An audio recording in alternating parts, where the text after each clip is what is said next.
মঠত আৰু আজি দুদিনীয়া কাৰ্যসূচীৰে গৌৰীয়া মঠত এক বেশ পূজাৰ আয়োজন কৰিছে আৰু ইয়াত দাঁতিকাষৰীয়া ভক্তৰ লগতে বিভিন্ন প্ৰান্তৰ পৰা ভক্ত অহাৰ পৰিলক্ষিত হৈছে। আজি এই অনুষ্ঠানত সৰ্বভাৰতীয় এজন মহাৰাজ ভক্তি বিচাৰ গোস্বামী বিষ্ণু গোস্বামীদেৱ মহাৰাজ উপস্থিত আছে আৰু এই মহাৰাজৰ পৰা মই জানিব বিচাৰিম যে বেশ পূজা महत्व और बेश पूजा क्यों आयोजन करा। मैं अखिल भारतीय श्री चैतन्य गौड़ीय मठ के प्रेसिडेंट के नाते आप सभी जो चैनल में इस न्यूज़ को देख रहे हैं उन्हें प्रभुपाद जी के 150वें जन्मोत्सव की बधाई देना चाहता हूँ। प्रभुपाद श्रील भक्ति सिद्धांत सरस्वती ठाकुर जी ने एक ऐसा अद्भुत कार्य किया जिनके आगे हम सभी नतमस्तक हैं।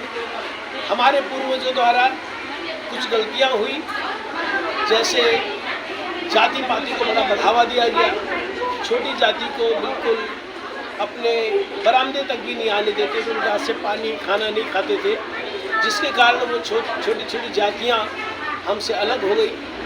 इसी तरह हमारे जो हिंदू राजा थे वो आपस में लड़ते रहे। उसका कारण ये है कि हम पूरे विश्व पर राज करते थे। अम्बरीश महाराज, युधिष्ठिर इत्यादि का चरित्र देखें, पूरे विश्व पर हमारा भारत का राज था और हमारा भारत इधर अफगानिस्तान, उधर कंधार, ये सारा हमारा ही था। लेकिन हमारे पूर्वजों की कुछ गलतियों के कारण हम जाति में टुकड़े टुकड़े टुकड़े होते होते सिमट गए और भौगोलिक दृष्टि से भी एक छोटे से भारत के रूप में रह गए हैं। हमारे प्रभुपाद जी ने एक नई क्रांति लाई, दैव वर्णाश्रम की स्थापना करी, जिसमें उन्होंने ऊंच नीच, अमीर गरीब, पढ़ा लिखा अनपढ़, स्त्री पुरुष को कोई भेदभाव नहीं रखा।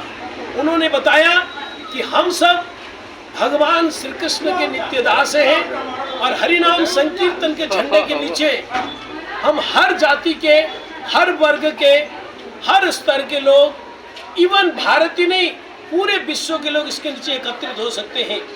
और प्रभुपाद जी ने जिस दैव वर्ण आश्रम की स्थापना की उसका परिणाम ये है कि आज हमारे भारत के जो सिद्धांत हैं, हमारे वेद के जो सिद्धांत हैं, हमारे भगवत गीता की जो वाणी है, हमारे श्रीमद् भागवत का जो सिद्धांत है, आज पूरे विश्व में प्रचारित है। मैं आप सभी को बताने देना चाहता हूँ, हमारे के जर्मन के भक्तों ने रिसर्च करी, उस रिसर्च में बताया कि प्रभुपाद श्रील भक्ति सिद्धांत सरस्वती ठाकुर जब इस जगत में थे, उन्होंने सनातन धर्म के, वैष्णव धर्म के 64 प्रचार केंद्र बनाए थे। और आज प्रभुपाद जी का जो हम 150वां उत्सव मना रहे हैं, आज भारत ही नहीं विश्व में 5000 से अधिक केंद्र हैं। हमारे सनातन धर्म के 42,000 प्रचारक आज विश्व के हर एक देश में प्रचार कर रहे हैं। आप किसी भी विश्व के कंट्री में, किसी भी देश में चले जाएं, हर जगह पर आपको इस तरह तिलक लगाया हुआ, कंठी पे नाम, मृदंग करताल लेकर हरे कृष्ण महामंत्र करते दिखाई देंगे। ये श्रील भक्ति सिद्धांत सरस्वती गोस्वामी प्रभुपाद जी की कृपा है। तो आज पूरे विश्व को जिन्होंने एक झंडे के नीचे लाए, संकीर्तन झंडे के नीचे लाए, और इतना ही नहीं, आप जो को ये हैरानी होगी कि हमारे जो 42,000 प्रचारक पूरे विश्व में प्रचार कर रहे हैं, उसमें सिर्फ 10% हम भारतीय प्रचारक हैं। बाकी जो 90% हैं वो क्रिश्चियन धर्म से आए हुए हैं, मुस्लिम धर्म से आए हुए हैं, यहूदी धर्म से आए हैं।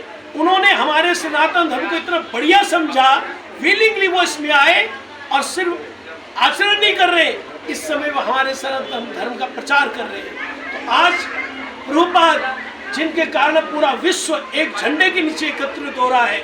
अगर आप चैतन्य महाप्रभु के जन्म स्थान मायापुर वेस्ट बंगाल में जाएं, विशेष करके जब चैतन्य महाप्रभु का जन्मदिन होता है, होली के दिन, शायद ही विश्व का कोई ऐसा व्यक्ति हो जो उसमें ना आता हो।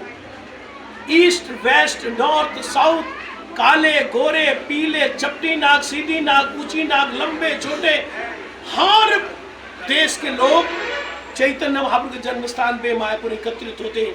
ये कृपा है, ये देन है, ये कंट्रीब्यूशन है श्रील भक्ति सिद्धांत सरस्वती प्रभुपाद जी का, जिनका हम सरभोग में 2 दिन का अंतर्राष्ट्रीय प्रकटोत्सव मना रहे हैं। महाराष्ट्र में जानना चाहता हूँ, कल एक विशेष पूजा हो रहा है, बेस पूजा।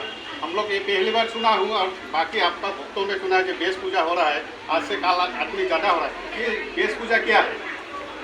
व्यास का मतलब होता है विस्तार करना, फैलाना, प्रचार करना। तो हमारे प्रभुपाद जी ने जो सनातन धर्म भारत में सिमटा हुआ था, उसको पूरे विश्व में प्रचार किया।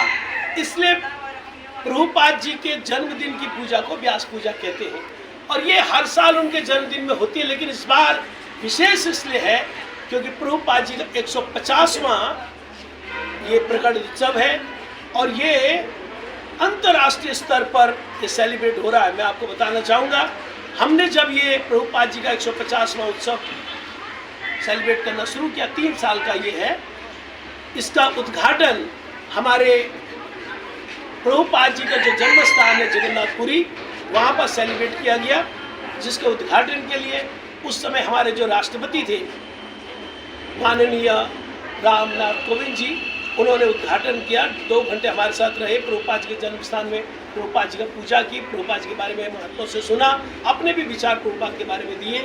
और ये पूरे विश्व में अंतर्राष्ट्रीय स्तर पर ये प्रभुपाद जी का जन्मोत्सव मनाया जा रहा है। अभी ये फरवरी में 8 फरवरी को हमने भारत की राजधानी दिल्ली में ये प्रभुपाद जी का 150वां उत्सव किया, जिसमें हमारे देश के यशस्वी तपस्वी जो माननीय प्रधानमंत्री जी हैं वो उसमें आए और उन्होंने प्रभुपाद के बारे में अपने विचार दिए और महात्मा से प्रभुपाद दिए। तो ये व्यास पूजा स्पेशल इसलिए लग रही है कि 150वां उत्सव है, इसको बहुत धूमधाम से मनाया जा रहा है। ये प्रभुपाद जी के जन्म तिथि के उत्सव को व्यास पूजा नाम दिया। बहुत बहुत धन्यवाद।